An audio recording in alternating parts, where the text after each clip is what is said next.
Now, I know the world is going to have fun with this picture of Trumpy and how memeable it actually is, but I want to take this moment of everybody having conversation about this to remind you all of one important specific fact. Politics, not that deep. For the common folk who are not paying attention as much, who are not really engaged in the conversation, it's not that deep for you. And always remember that, because I understand if you are, for some reason, a conservative and you look at someone on the left and you see someone saying things you don't agree with, in your mind you think, I don't support that. I don't agree with that. That's not something I'm going to follow. It should stop right there. If you're someone on the left and you see someone on the right saying things you don't agree with, advocating for things you don't align with, you should say, I don't agree with that. I don't think that's supportive. I'm not going to vote for that.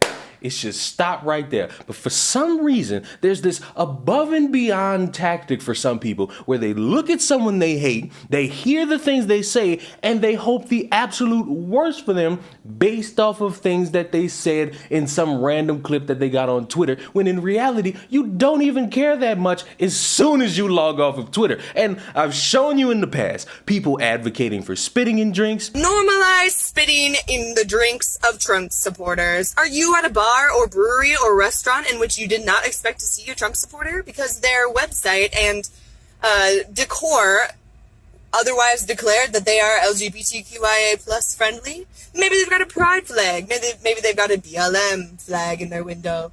But you still, for some reason, see an ungodly Trump supporter, and heaven forbid, they're also wearing Trump merchandise? Well, take an unfinished drink from a table, spit in it, bring it over to them, and tell them that you bought them one. And then pray to whatever glorious creature gets you out of bed in the morning that they'd take a sip of it and suffer for the rest of the day. Thank you. Goodbye.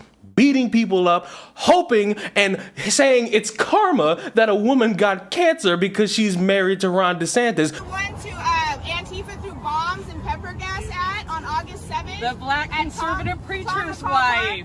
Right. Oh, yeah. So because I'm his wife, my kids don't matter? No, your kids absolutely matter. And okay, I think so it's crap that they got hurt. But can we please tell us why? Nope, I don't engage with you or your husband. Oh, this is classic, guys. Please get this on camera. This is what white liberal women do. They're 1,000 times worse than Karens. Okay? And I want you to pay close attention. The white liberal women will not engage in conversation with me. Why? Because I do not. Oh, because of who my husband is. Just to be clear. So I am devalued. So women matter, right?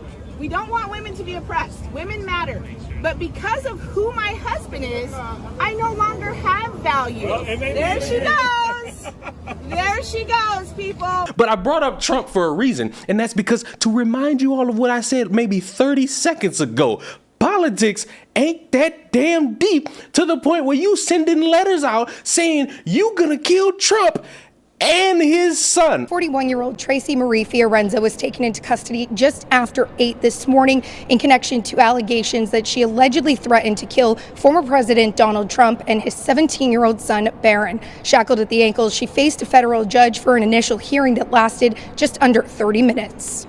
Fiorenza was charged in a criminal complaint unsealed last week in Florida. She faces 1 count of transmitting threats to kill or injure another person in interstate commerce. In May 2023, the suspect is accused of emailing the headmaster of an educational institution in Palm Beach County in Florida saying, quote, "I will state that I will shoot Donald Trump Sr. and Barron Trump straight in the face any opportunity that I get." Several weeks later, federal investigators say she sent another email specifically making a threat against Barron. While the 17-year-old reportedly attends school near Mar-a-Lago, the complaint didn't make clear exactly which educational institution Fiorenza allegedly emailed.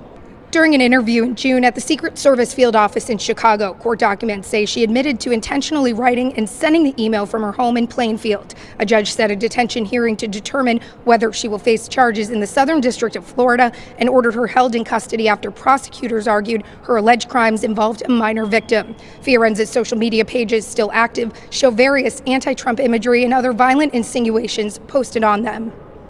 If convicted, Fiorenza faces a maximum prison sentence of 5 years, maximum supervised release of 3 years, and a fine of up to $250,000. She remains in federal custody and has a detention hearing set for August 23rd.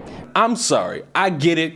Trump orange right there in the face. He got like a tan line that proves he's actually whiter than that orangeness would let you believe. He says things you don't agree with. He does things you don't agree with. I understand everybody don't like Trump, but should you be going that deep over nothing? You don't really care that much. You're just getting all worked up from these weirdos on Twitter that get all in your face and tell you you should care, because if you don't care, it's the end of America. Meanwhile, they tweeting from iPhones, they drinking Starbucks, ruining their uterus, and they're just enjoying life until they log onto Twitter. Please, for the love of everything holy, unholy, and kinky, do not be this damn dumb. It ain't that deep. I'm sorry. It's just not. If you look at the world to the point where you have to be sending out letters saying you are going to cause harm to people because, oh my God, they said things on the TV that I don't agree with, or in your mind, they're going to ruin America.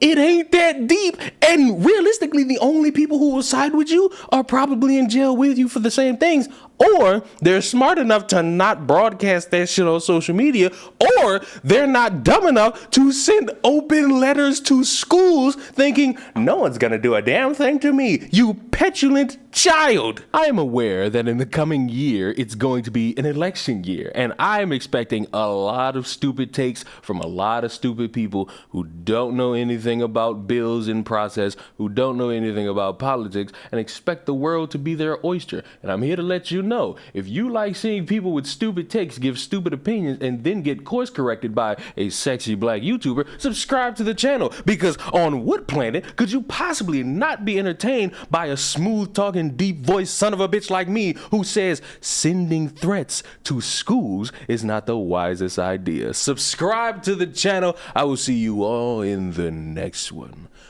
Goodbye.